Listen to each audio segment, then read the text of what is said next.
जय जगन्नाथ। देखु ये केउझर जिलार बलदेवजीउ को मंदिर सामना रे तांको रथ ये मंदिर। चलो मंदिर भीतर को प्रवेश करवा किछि आपण माने केउझर आसिले ये गेट पड़ी थे गेट खोलिले चल देखो प्रथम गिरी मंदिर को प्रवेश द्वार ये घंटी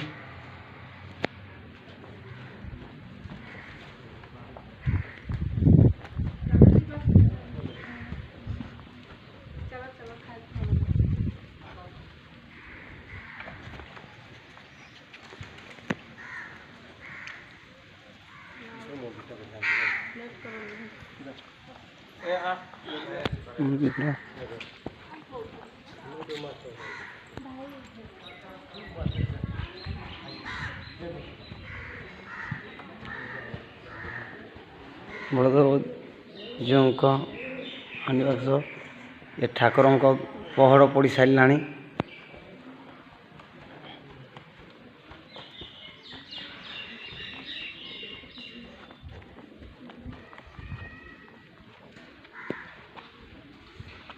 ये मंदिर ये मध्य से ठाकुर मंदिर किंतु मेन मंदिर हूँ ये बलदेव जी मंदिर केउझर।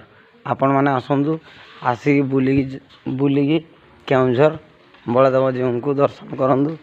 ये तार चतुर्पार्श्व चलतु जा चतुर्पार्श्व टे ये गोटे गेट ये है उत्तर द्वार चलतु देखु केते मनोरम दृश्य कि सुंदर सुंदर तृप्तिर अवसाद नहीं जेते देखुले नुआ दिशुथाई बहुत बढ़िया बलदेव जी मंदिर केउझर बुली आसिले आपण माने देखिकी जिवे चलतु टे बुली दवा।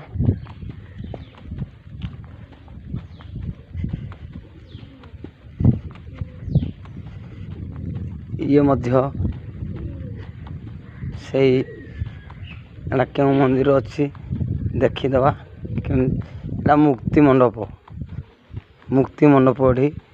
एठी नना मान बसंती आज बसी ना ये मंदिर कारुकार्य देखो आपण माने पिन्नू भाई चैनल को सब्सक्राइब लाइक करंदु। आपण माने नूतन नुआ नुआ वीडियो देखि पारिबे आपण मान को नहीं देखैबी लाइक शेयर कमेंट करिवे। देख चलंदु जीवा मंदिर भीतर को हाँ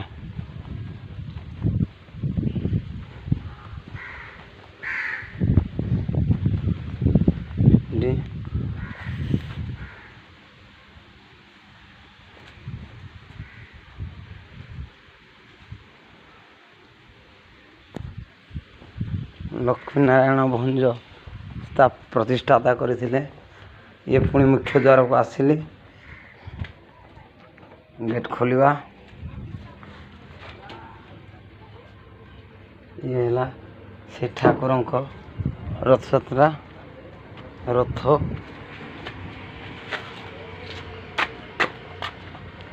ये नना को किसी पचारिदेवा ठाकुर विषय। आज्ञा नमस्कार आज्ञा ये जो ठाकुर अच्छा ठाकुर विषय रे किसी कहतु। आज्ञा नमस्कार यही केउझर आम बलदेव जी विषय रे किसी कहतु टे। बलदेव जी मंदिर या 1671 मसीह आरंभ होगी आज्ञा 1671 मसीह कंप्लीट है आज्ञा। पंचरू बलभद्र महाप्रभु स्वप्नादेश देते राजा गोविंद चंद्र भंजदेव आनिकी एठी प्रतिष्ठा करते आज्ञा बलभद्र महाप्रभु को आज्ञा। आ बाकी जो दी मूर्ति रहिले से एठी तैयारी होइतिले आज्ञा। बलभद्रंकर पूरी नीति अनुसार एठी काम मंदिर भितर हुए आज्ञा।